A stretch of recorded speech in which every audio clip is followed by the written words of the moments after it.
All right, today we're going to build something, a toolkit. Not with hammers and wrenches, though, but with mental tools. These are tools designed to help you cut through all the noise in our public debates about the big stuff, crime, politics, you name it. So, let's get into it.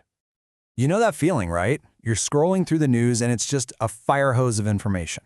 Every day there are these loud, confident claims about how the world works, and honestly, it can be totally overwhelming.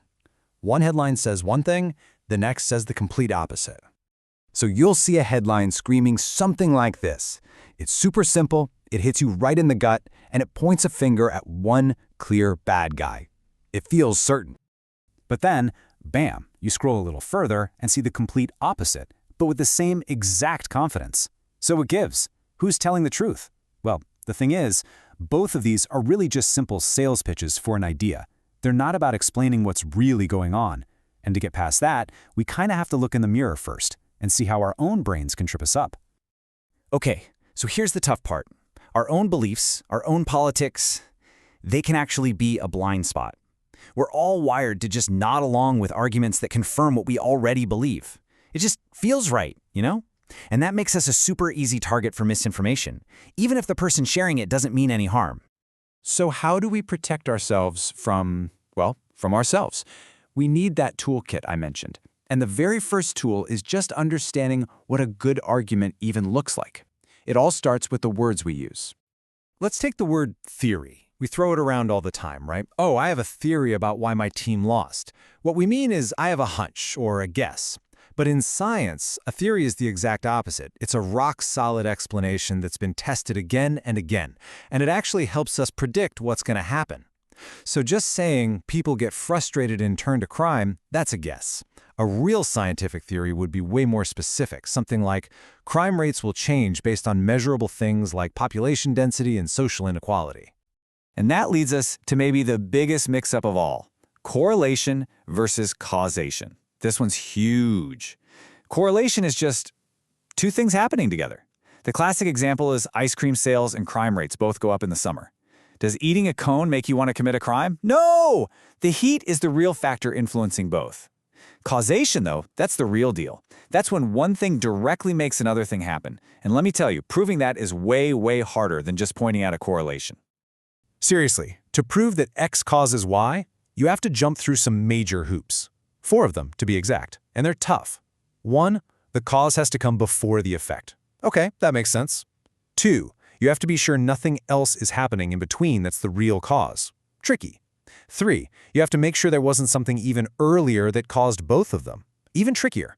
And 4, the big one. The effect has to happen every single time after the cause. So, think back to those headlines from the beginning. Do they meet that standard? Not even close. It's so much easier to just hint at a connection than to actually prove it. All right, so we've got our basic tools. Now let's peek behind the curtain and look at the playbook people use to sell us bad ideas.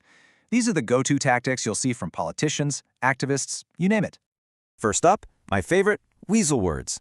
They're called that because they're slippery and you can't pin them down. They're these vague words that sound super important but don't actually mean anything specific. It lets the speaker rig the game. They can set the goalposts wherever they want without ever telling you where they are, so they can declare victory or defeat no matter what.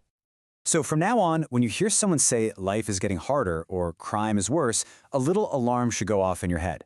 Harder than what? Worse compared to when? Last year? 10 years ago? Are we talking about murders or bike thefts? If they're not defining their terms, they're not trying to inform you. They're trying to sell you. Next up is a tactic I'm sure you've seen, cherry picking. It's a classic for a reason.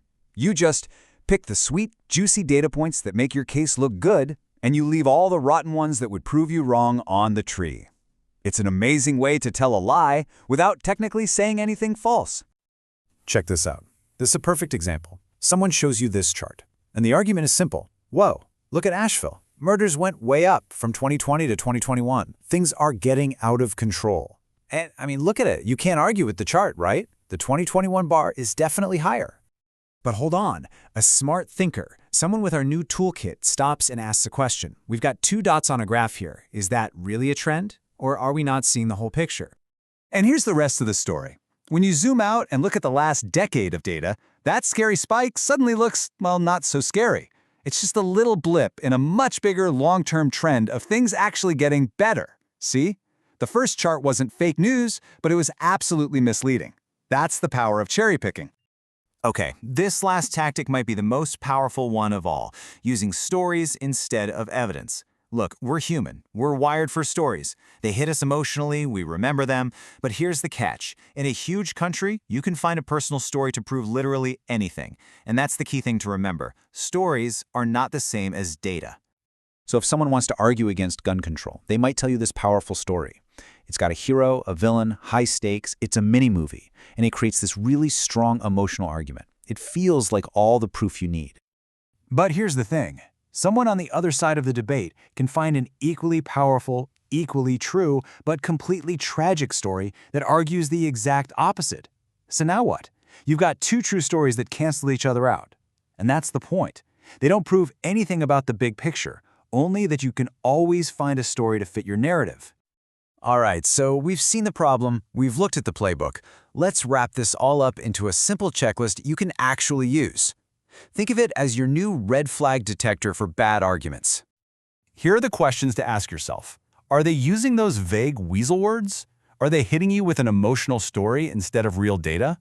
Are they showing you a suspicious-looking graph with just 2 data points? Are they using one crazy outlier story, like the guy who smoked his whole life and lived to 100, to try and debunk a proven rule? And maybe the biggest red flag of all, are they giving you a super simple cause for a super complex problem?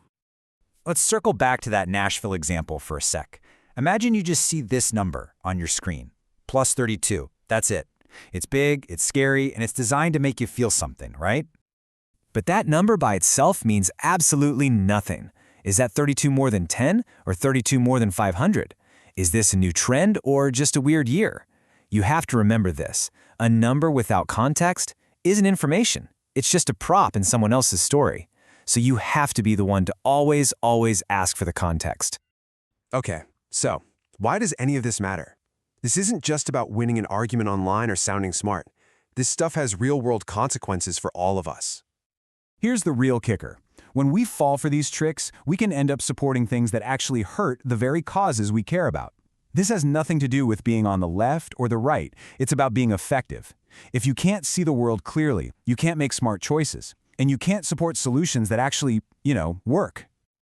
So, I want to leave you with a final thought. A challenge, really.